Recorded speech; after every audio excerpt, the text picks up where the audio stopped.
the other week, I sat down with Andrew Callahan in Channel 5 to do a sit-down podcast-style interview for his channel. And when he goes and posts the video, I see he just posted an hour-long interview. I said, well, that's weird, because we actually spoke for around 2.5 hours. And then I go and watch the interview, I'm saying, well, what is this? This is not what happened. All right, let's see this Nick Shirley. So normally and response. historically, my policy for whenever somebody's saying some factually inaccurate stuff about me online is to turn the other cheek, keep my head down, and get back to grinding.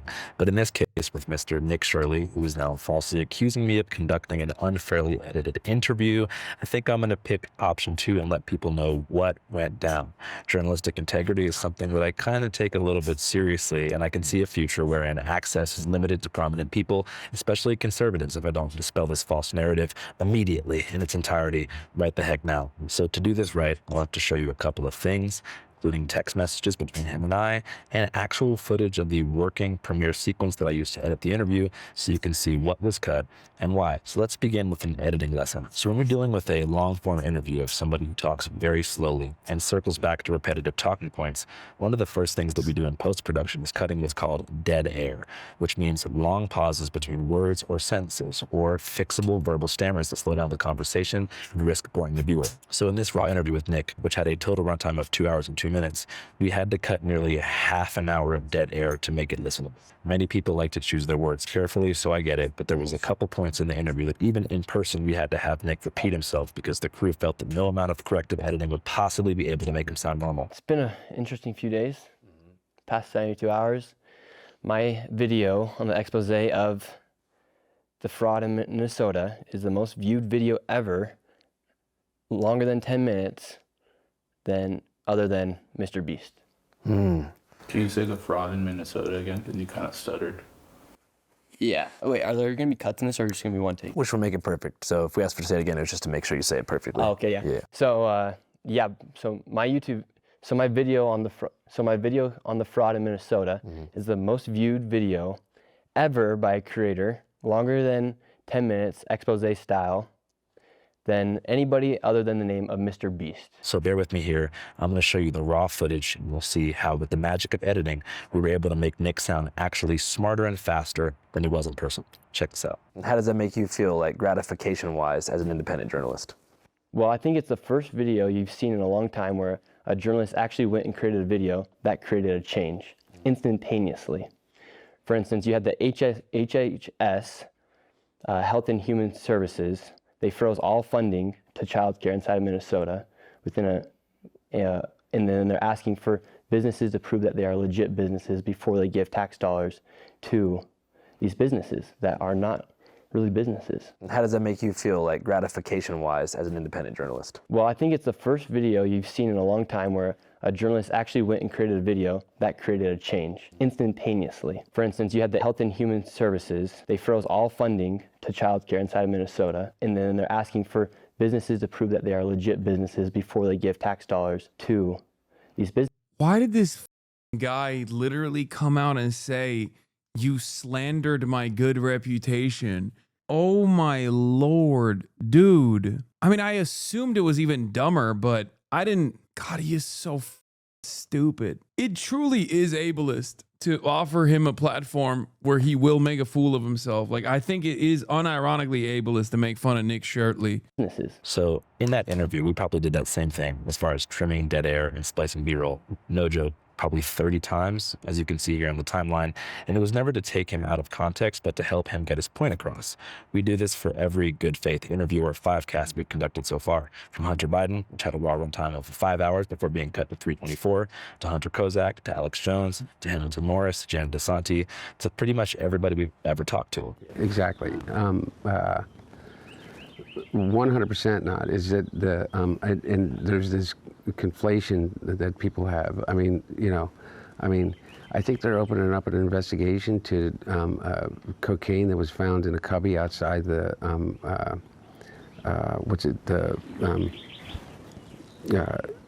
West Wing of the White House. We aren't live streamers or live podcasters, and we like to package our interviews for efficiency and entertainment value. So that's just something that we do. So the other cuts in the Nick Shirley interview that weren't dead air related were conversational beats that I personally found either boring. That one tweet was right. He's the only Mormon born with Faz.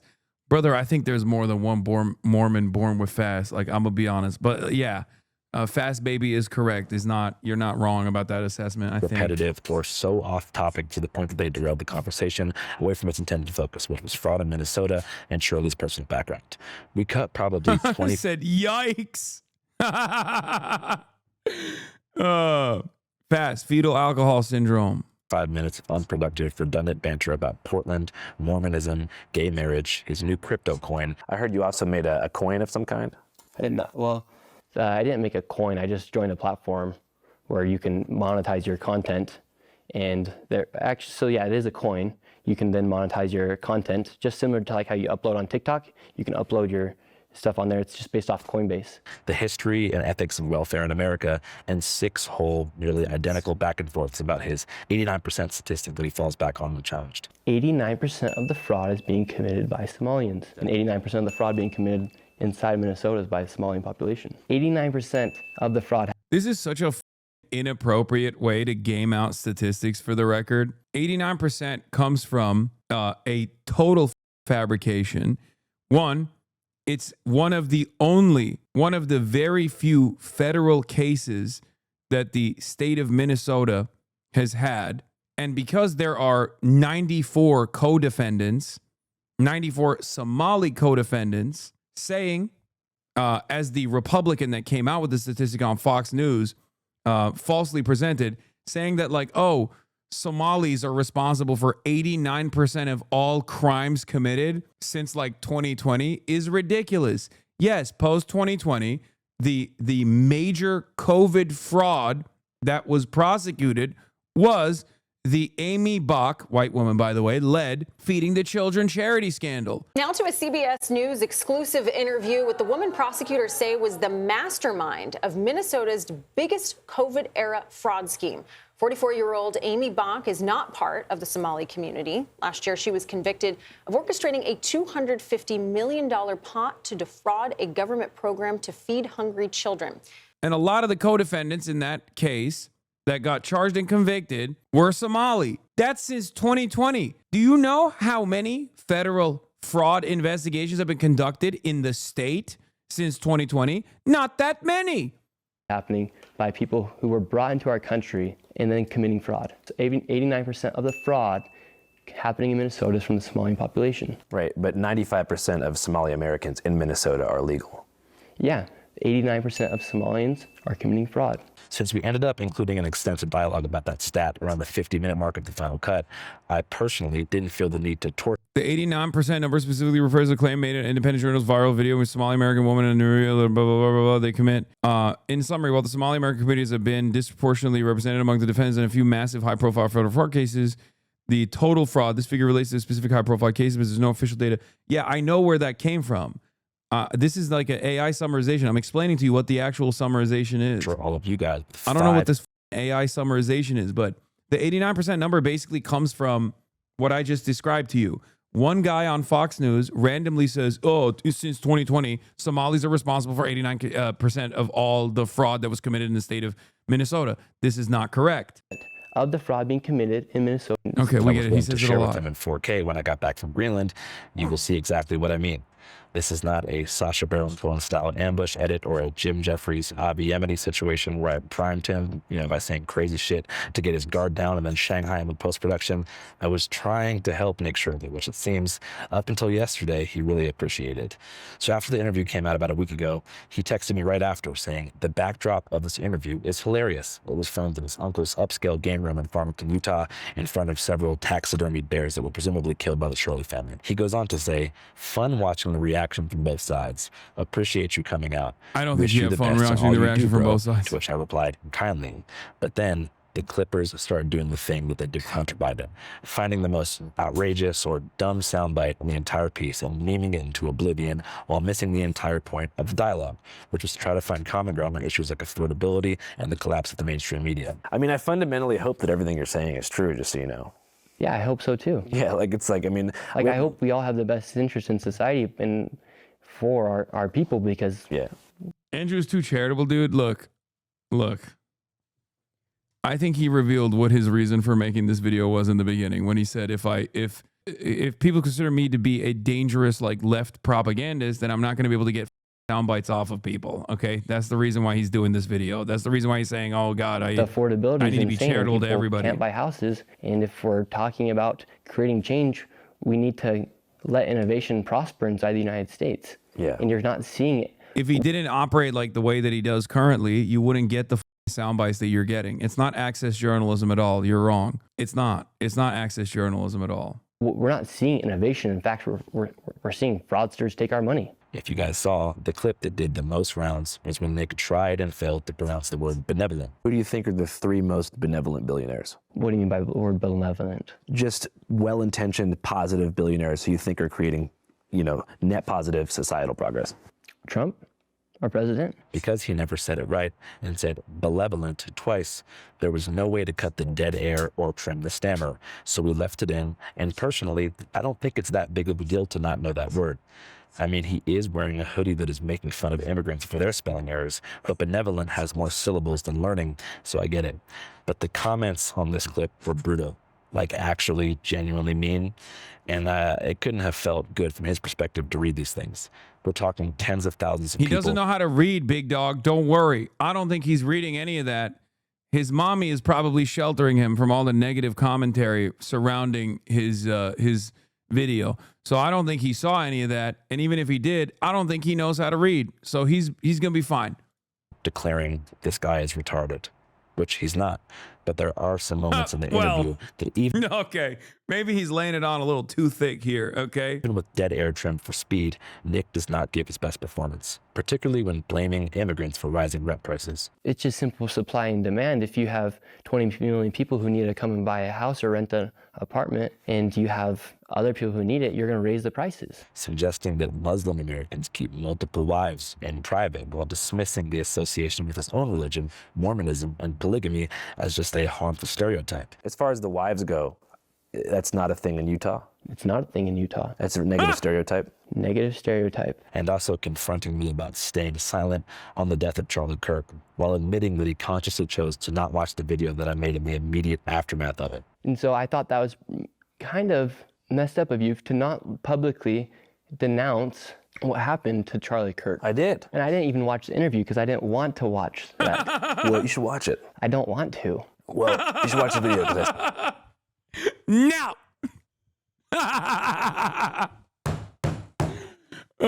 No! I don't want to. You made me feel bad.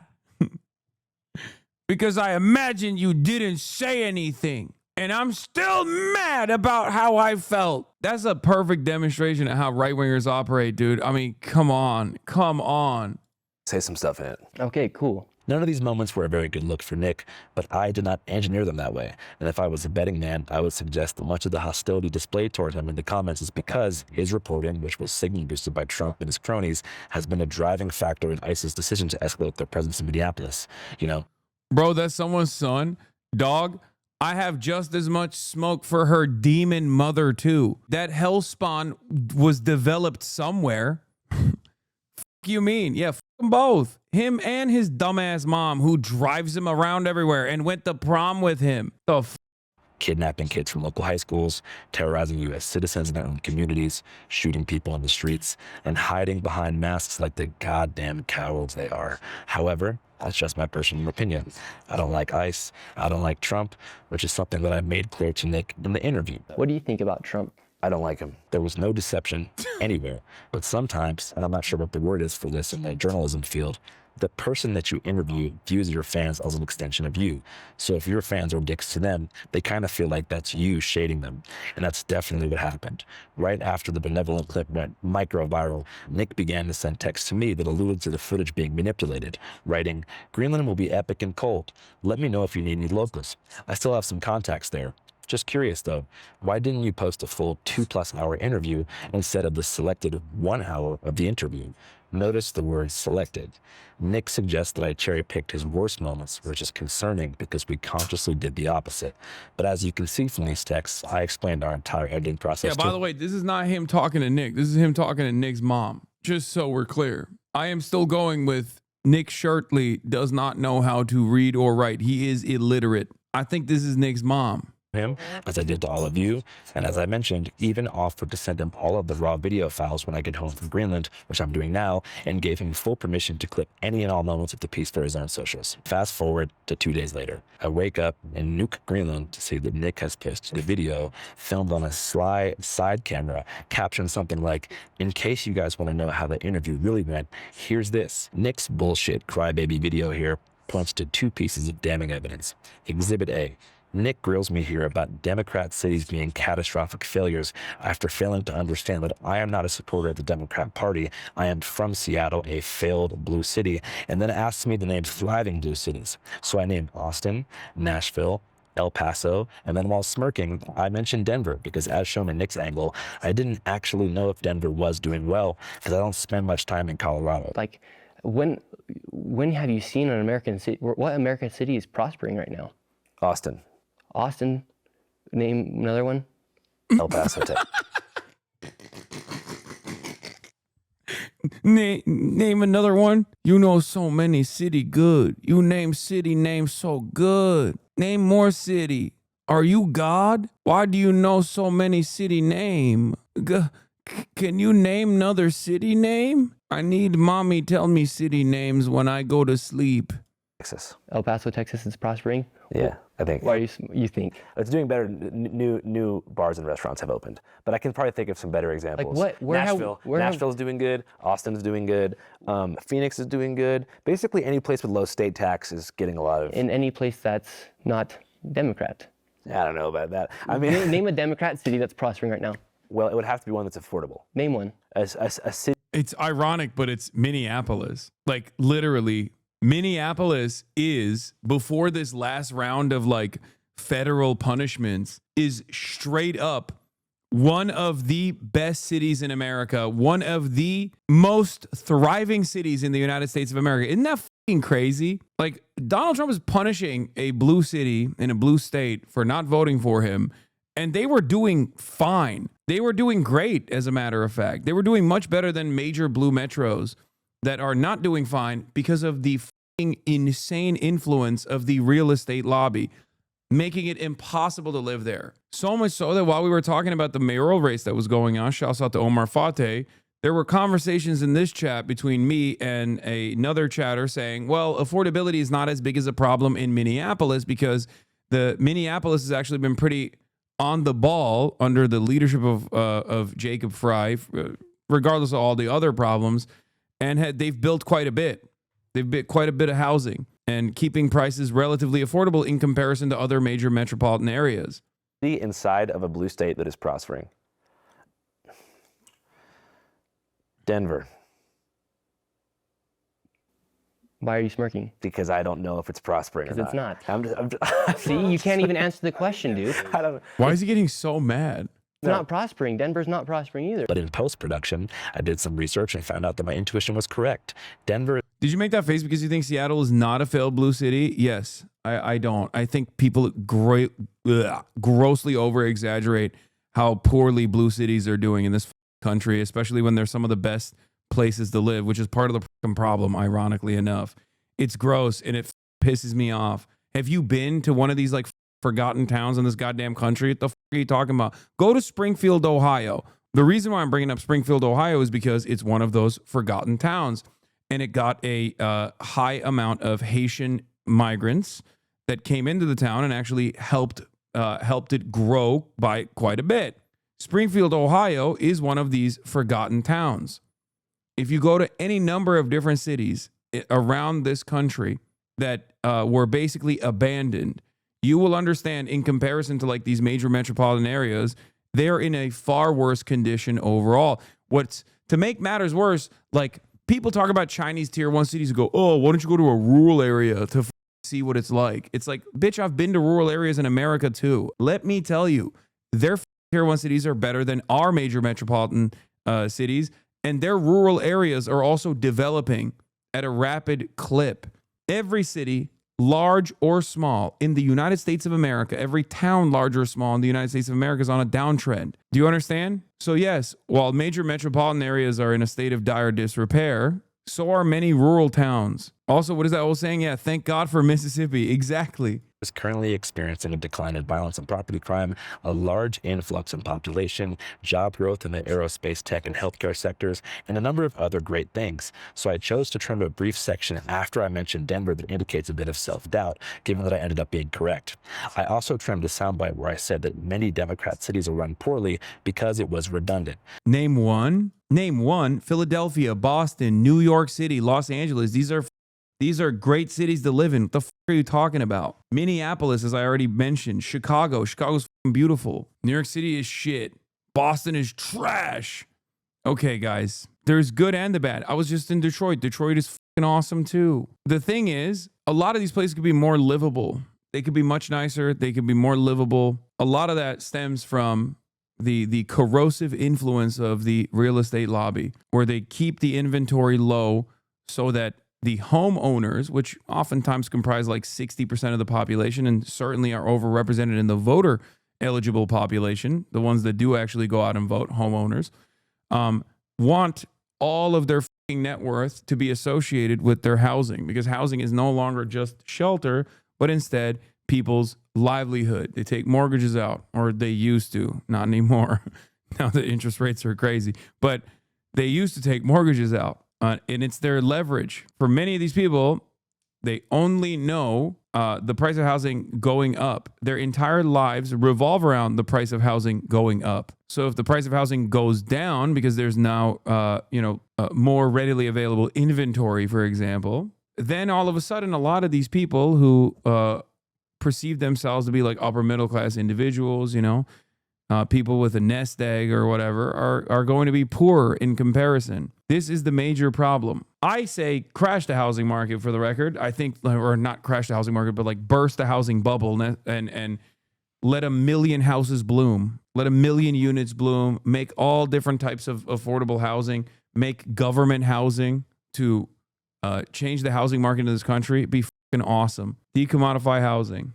After our conversation about Denver, I then launched into a tirade about how I am not a Democrat, don't believe in the capacity of the two-party system to enact meaningful change, believe that Gavin Newsom has misappropriated California's tax revenue through NGOs, reinforce my belief in voting on the local level, and then give Nick the benefit of the doubt and say that I hope he's right about Trump and the GOP's ability to mitigate the affordability crisis that's made many places like my hometown, Seattle, unlivable for those who grew up there. So I support. Featuring Erica Kirk, confirmed speaker, Make Heaven Crowded. Bro, why do they call it Make Heaven Crowded? It almost feels like a cult, like they're all going to drink the Kool-Aid and die. Isn't that weird? That's a weird-ass fucking name for a tour. Oh, that's what he said too. Do we set up a big-ass Kool-Aid stand outside the venue? For voting on a local level, for sure. I also suggest if you're watching this and you want to see videos that I've made about dysfunctional blue cities, watch San Francisco. Wait.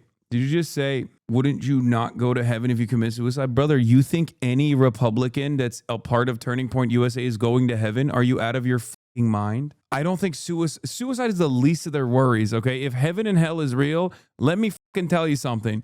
Ain't no Republican is going to heaven. Are you kidding me? They're all going to fucking hell, big dog. Their entire political output is about harming others. Why the fuck do you think they're going to heaven anyway? They're going to hell. They're going to super hell. If heaven and hell are real, they're going to hell forever, permanently. Streets, Albuquerque streets, Las Vegas tunnels, and Philly streets. So the second clip that Nick posted really makes my blood boil because it is so disingenuous. As I mentioned, 6 or 7 times in this interview, Nick references the stat that 89% of fraud in Minnesota is committed by Somalis. We aired the version where we asked him to show us the data on his phone, which he found using Google search results powered by ChatGPT.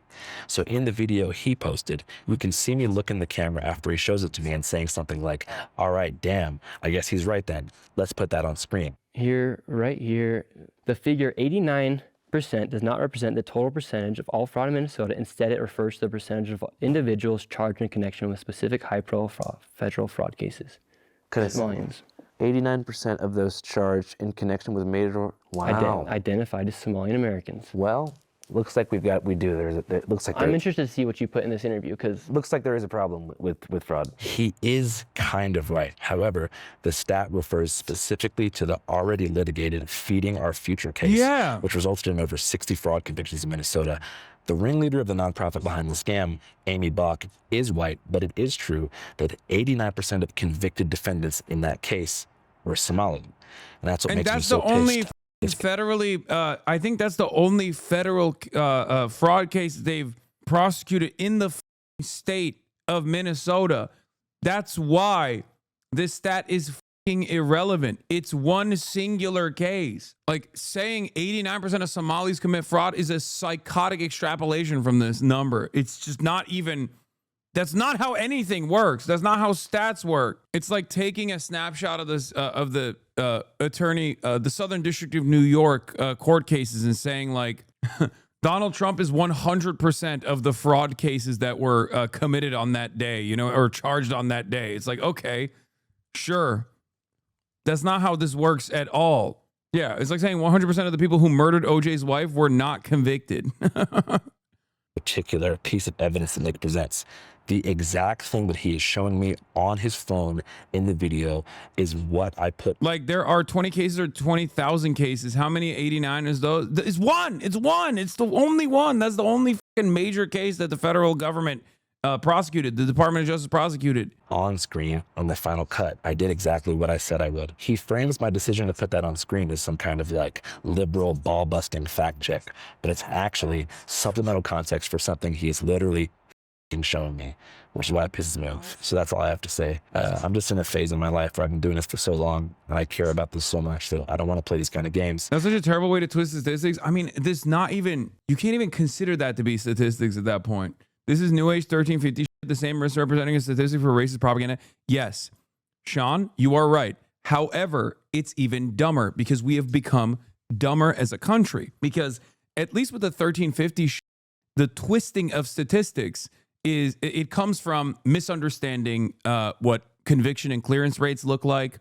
And you're just presenting arrest rates or arrest numbers without factoring any of that other stuff to make it seem like it's something different. With 89%, you're just looking at one case, dude. One case. Like, it's crazy. Our races are getting dumber, is what I'm saying. This is kind of what I was talking about with Nick Shirley's commentary in general, where, like, back in the day, at least, like, James O'Keefe would put a little bit of effort, right? Can you explain the 1350 thing? Yes, 13% of the population is black, and racists will always channel this, their racist sentiment by saying, 13% of the population is black, but they make up 50% of the crime. This is not true. Number one, black communities are over-policed. Black communities not only are over-policed, but as a consequence of being over-policed, black communities end up getting arrested at higher rates. Not only that, but also the number that we're looking at, the 50% number, is from FBI stats from, I forget exactly when, but FBI stats that show arrest numbers. Black people are more likely to be racially profiled, more likely to receive higher sentence. There's a sentencing disparity. I saw what happened the day before MLK Day, by the way. FD did not approve. Okay, but he shocked me too, to be fair. I also got shocked. I did shock Arky a lot more. I know. It was messed up. I didn't realize how it looked. It was a bad look. It wasn't good. Yes, the statistic that we're talking about is based on arrests, not convictions. Not only are black people over prosecuted and receive much longer sentences, not only are black communities over policed, but on top of that, these are simply arrest numbers. An arrest does not mean that this person was charged or convicted. That's the reason why the 1350 number is bullshit. Having said that, this is even dumber than that, because the 89%, like, if that case did not have like 60 co-conspirators that were charged and prosecuted and arrested and convicted, and instead had 10 co-conspirators and 8 of them happen to be Somali, you could still say 80% of the people that were arrested and prosecuted were Somali. It's just ridiculous. It's one case. Especially with people who can't take an L and want to put my credibility on the line by spinning things in a way that benefits their reputation. He literally went out of his way to try and make me look bad, which is not cool. And I wouldn't say that's like very benevolent of him to do. I think my policy moving forward, especially when working with people who are filming their own versions of things and lack the integrity to be honest with their fan base, is to either go live during every interview or upload the full raw files on Patreon the moment a final cut hits YouTube, so there's no room for these kinds of shenanigans.